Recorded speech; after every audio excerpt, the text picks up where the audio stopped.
Hey y'all, how's it going? I cannot believe it is time to review Doctor Strange in the Multiverse of Madness. That's right.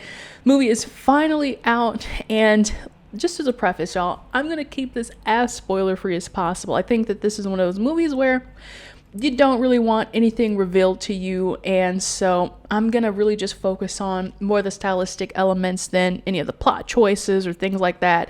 We will talk about spoilers on Monday, so look forward to that, but for right now I'm just gonna try to break it down very plainly and artistically critique this movie without going too overboard, and so I hope I can do this justice if you're watching this before you see the movie. Now the story is definitely, it's Doctor Strange, it's a Doctor Strange sequel, but I think a lot of people would agree that this is also Wanda's movie, so it's kind of split 50-50 as far as the characterization. It's like a follow-up to Doctor Strange 2016, and it's also a very direct follow-up to WandaVision, so you definitely have to watch that. I don't think that's much of a conversation anymore, like, do I need to watch this? Yeah, you need to watch all of it, sorry.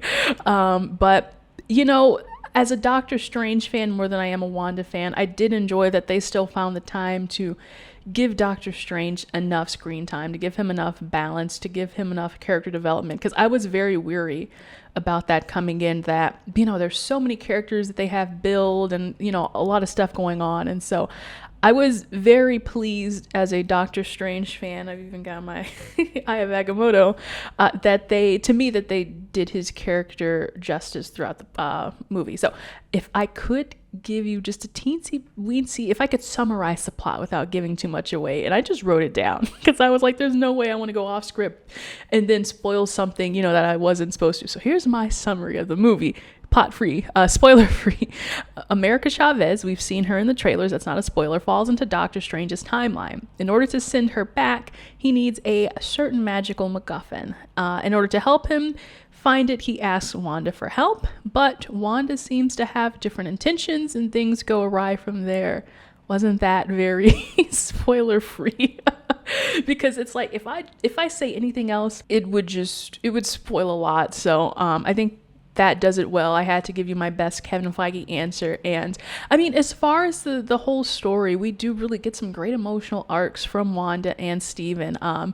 And just with those two characters, Michael Waldron wrote the Loki series. He also wrote this, and he found a really great way to drive home the emotional parallels between these two characters. That really drives a lot of the script, if I can say that much, because both of their wants and needs are very similar.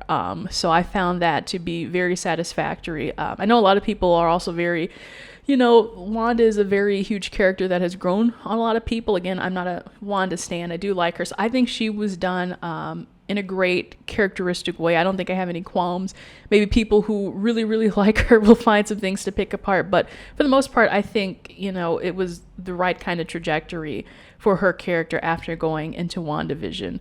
Seems so vague, but that's all I can give. The pacing. So I want to talk about the pacing because that's something that I have right up at the top of my notes here, is just how much of a roller coaster ride this is from start to finish. And I kind of likened it to Infinity War, the way that it's nonstop, number one, and something is happening in every scene where, you know, it's very exciting. You know, there's this, you know, in the scene somebody has a quest to do this, and then in the scene somebody has a quest to do that, and you're kind of just bouncing back and forth between that. So it's like in this movie, I don't think you really get much of a breather because they are really trying to pack in a lot into this movie in the span of, you know, over 2 hours. I didn't look up the time. I just want to kind of sit and enjoy it. But yeah, now this is different from the Batman because I did kind of have a point about that movie as well, where it's like I felt like I didn't have time to breathe, and that was 3 hours. But the thing about that movie, it was very dense in the way that it threw a lot of pertinent information at you, and if you fell asleep, you know, for 5 minutes, you missed out on a lot of the mystery. Luckily, you know, there's really no mystery in this. It's, you know, your standard typical Marvel protocol, and it's just, there's always something exciting happening on screen, so you can turn your brain off and watch this movie. But your eyes are going to be like wide open just from the sheer amount of action. You know, it's like literally from the very beginning, the foot is on the gas and it is just go, go, go until the end, like a roller coaster ride where, you know, you're like harnessed in and you're like, you do a little jerk at the end and you're like, wow, you've got whiplash. Like, oh, we've made it to the end. It's not a slow fall once you make it to the end. It's just kind of crashing that train into the wall. I don't think that's necessarily the worst thing to happen. For me, maybe I think if they had slowed, you know, given it a little more time for that denouement, you know, all of that going on. But hey, it was so exciting and I was hooked.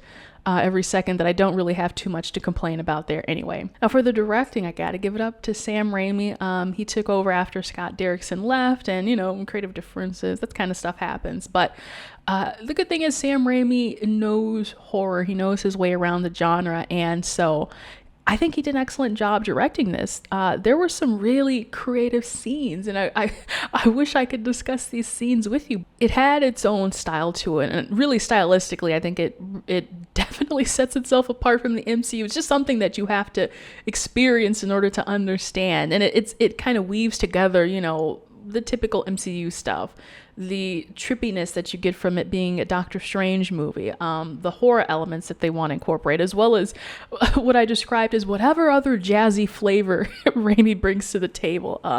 But truly, there are some really awesome scenes, especially with Doctor Strange. You get to push that envelope because he's the master of the mystic arts. You can use the mirror dimension and you can make things look all trippy. So I love when they get to play with that. And the combat, the fighting scenes as well. This is an awesome arena to play in a Doctor Strange movie. And I was blown away. I'm not gonna lie. I think a big question on a lot of people's minds was, you know, is this really a horror movie? And I was asking that myself, like, is this going to be a horror movie? The best I can describe it is it's an MCU movie wearing a horror costume. It's kind of weird, but you know, it's not all horror. Some scenes are definitely more horror than others. But the good news is that when it's done, when you do have those frightening moments, those shocking moments, it's done really well, and I appreciate that. It's not haphazard, or it's not, you know, like they don't really kind of just stop and go, oh, we're not gonna. They really do, you know, give it a good horror feel. And a lot of people had also mentioned, if I can say, there were some like savage kill moments. I'm not like, people gasped in my theater. It was just that crazy. Now at the same time, you do still, like I said, you still are weaving in. It is an MCU movie. And so there will be moments where, you know, something intense happens and a character is like, well, that just happened. And you're like, okay, yeah, we're still, you know, vibe check. We're still watching a Marvel movie here. And so kind of like with my complaint with Moon Knight and even with WandaVision, it's like Marvel can't always boldly go. They cannot always just commit. Like, this could not just be a horror movie. If they did that, this movie would probably be an A+ in my books. But because it was, you know, they had to teeter-totter back and forth between wanting it to be kind of frightening and scary, but also still being a, you know, PG-13 Marvel movie. It's just like, if they could just one day, you know, leave it all and say, we are just going to go and really go full metal with this. But they didn't, so I will have to take off some points for that. But maybe one day they will. I doubt that. Okay, let's move into acting. Man, you had a really well-rounded cast in this movie. Benedict Cumberbatch, Benedict Wong, Elizabeth Olsen, Rachel McAdams, Chiwetel Ejiofor. It's an awesome cast, an awesome group of actors, and I couldn't praise them enough. The standout, obviously, Benedict Cumberbatch. I've been a fan of him for 10 years. It's been a long, long time. And, you know, he's a British actor. He knows what he's doing, and he's been playing this role for a really long time now anyway. So he's familiar with the role. But I think even in this movie, they gave him extra things to do, especially in regards to having those elements of horror. So I really do like that. They were able to, you know, give him a little something different in this movie that he, you know, doesn't always get to do in the other iterations that he's appeared in as Doctor Strange. And Elizabeth Olsen as well. Wow, Lizzie, she really put her everything into this. She's really, to me at least, has grown in this role as Wanda Maximoff, and maybe blame it on weak writing in the beginning and her just having a much stronger character now, especially thanks to WandaVision. But man, how do I even describe it? The best I can say is that, she's not the same Wanda Maximoff that we start out with, right? We've seen her transform into the Scarlet Witch, and we've seen her really put a lot of emotion into WandaVision. And so she just really continues to carry over that in Multiverse of Madness. And wow, she's great. I will stand Elizabeth Olsen if anything. I also briefly wanted to mention Xochitl Gomez, who plays America Chavez, and we've got some fresh blood coming to the table. I notice a lot of the Avengers are getting younger, and I think it's obviously a clear choice. Like, all of the OG Avengers are like in their 40s and 50s, and it's kind of like, okay, we need to revitalize the franchise. I think it's a good move, and I think kind of like with Scarlet Witch character, she will get better and more interesting as time goes on. But for the most part, so she did an awesome job as America, and I'm sure they'll explore more in the future. Okay, and Danny Elfman, oh my God, composer for this soundtrack, man, did he do an awesome job. He took kind of the similar Doctor Strange vibe from the theme, and then just added his own flair to it. A lot of it did feel kind of Spider-Man like, from the way back in the Tobey era.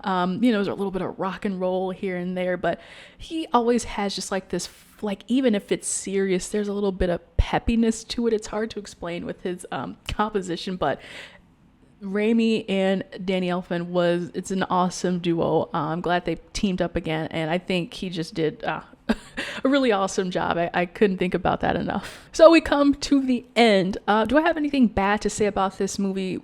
A little bit, and that's probably just going to have to be further explored in the spoiler talk that I do later, but I will say I'm a little hung up on the end. A little bit hung up on the end, and it's very much Marvel's gonna Marvel, and that's all I can say about that. I was also a little bit conflicted about what they did with Mordo in regards to the trajectory of his character between the last movie and this movie. Again, that might have to be a spoiler talk, but I wasn't necessarily pleased with that. And let's talk fan servicey moments. It's gonna come up. It's on everyone's bingo cards, right? I will say sometimes with these fan service moments now, I'm inclined to roll my eyes and be like, oh, come on, really? But I will say I was pleasantly surprised in this movie. I completely fell head over heels for, every little trick that they tried to pull. And I absolutely adored it. So fan service, I don't think is that bad. They pulled it off really well in this movie. I can't say anything. But overall, I will say this was a great movie. I really enjoyed myself. It was exciting from start to finish. There's a lot of typical Marvel things in there that you're going to be like, okay, it's familiar in a good way and a bad way, but also they just have a knack for great storytelling. And I think that's what really sets it apart from, sitting through something like 90 minutes of Morbius and wanting to get out of the theater in the, as soon as possible. So I'm happy and I'm relieved that they, carried this pretty well. But I do think that there's a simplicity to the first Doctor Strange movie, which makes me prefer it over this one. Because Doctor Strange is the Doctor Strange movie, Doctor Strange in the Multiverse of Madness is Doctor Strange and Wanda. So you kind of have to have that shared custody. But if I can plug this into my rating system, I give it a B+. I was going to give it an A-. I think, them holding back with the horror elements and stuff makes it a B+, and some of the convoluted elements that go along with it. But otherwise, yeah, that's still a great score. It's still very enjoyable, and I'll be excited to watch it again, that's for sure. So guys, if you've seen the movie, let me know what you think in the comments, or let's keep it spoiler free as much as possible. And yeah, leave me a like if you enjoyed it. Please do check out my Moon Knight finale review if you haven't already. I can't listen, it's been back-to-back Marvel, but it's still a good week, so be sure as well to subscribe for more. The stuff just keeps coming on, and hey guys, I will see you next time. Bye.